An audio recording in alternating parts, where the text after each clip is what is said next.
Hey there people, today let's talk about how to get over an obsession with someone. Listen, you're not alone. A good percentage of the world's population will experience romantic obsession in their lifetime. A strong romantic obsession appears to be more common in introverts. Romantic obsession frequently strikes people at times of stress, loneliness, or bereavement. An unhappy marriage can also be a big factor, as can drifting through life in autopilot, so to speak. After all, a lot of us want to believe that we're rational beings, right? Who behave in predictable ways. But then someone dazzling comes along and all that rationality just goes out the window. They dominate our waking thoughts, they become an irresistible force of attraction, and their behavior can affect our mood. A romantic obsession that is strong is known as limerence. It feels like being addicted to another person. Once captured by such an obsession, we have to confront some challenging questions about who we are, what we really want, why some people have the power to overwhelm our senses. I'll be right back. To begin to tackle how to stop being obsessed, you need to understand why we become obsessed with certain people. I did some digging. So fundamentally, obsession has its roots in neuroscience. We're built to seek reward. And romantic attraction is rewarding. It's one of the most exhilarating, thrilling, euphoric experiences anyone could ever experience, right? When we get properly infatuated with someone, we do literally experience an altered state of mind. Obsession marks the point where one person becomes fixed as the most desirable, most rewarding, but also, in some cases, infuriatingly unattainable thing in life. So what is it about certain people that triggers obsession, you may ask?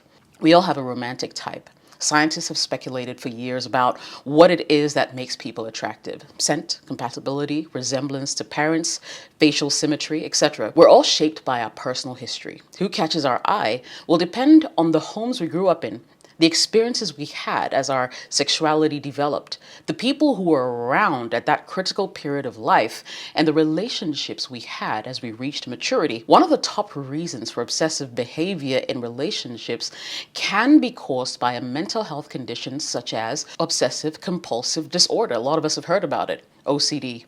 Other common causes of obsessiveness in relationships include the constant need for reassurance, low self-esteem, high codependent tendencies, meaning you feel the need to care for other people in relationships.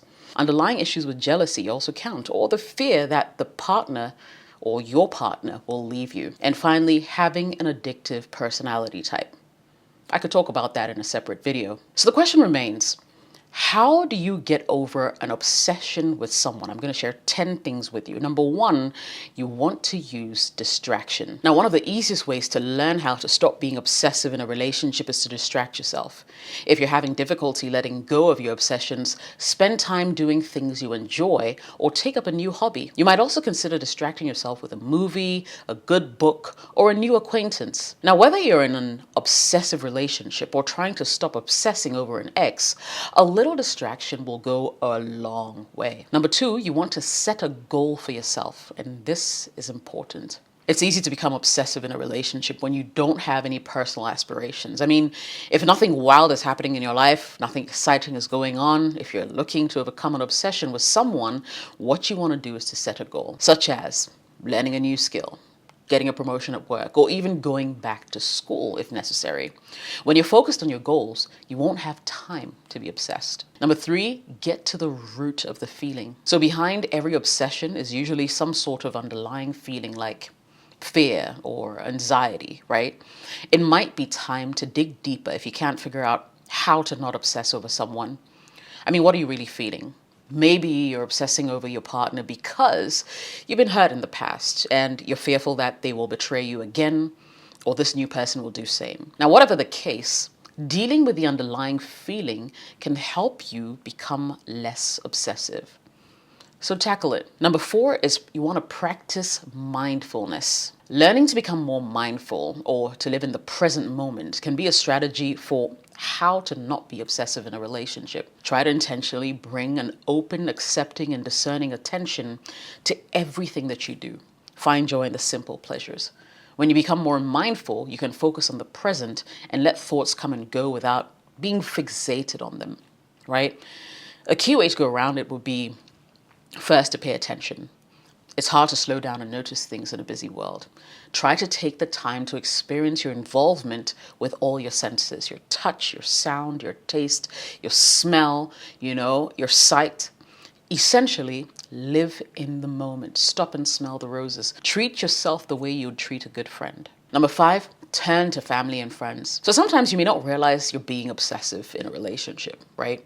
But if friends and family share that worry with you that you're being overly obsessed, they're probably genuinely concerned and also correct. At the same time, if you worry that you're being too obsessed, you can actually usually count on your closest loved ones to be honest with you and to offer their suggestions, right? So that's always a good thing to do. Number 6, you want to take up journaling. Write down stuff. Put your thoughts on paper. When experiencing an obsessive thought, write it down. You may find it has less power.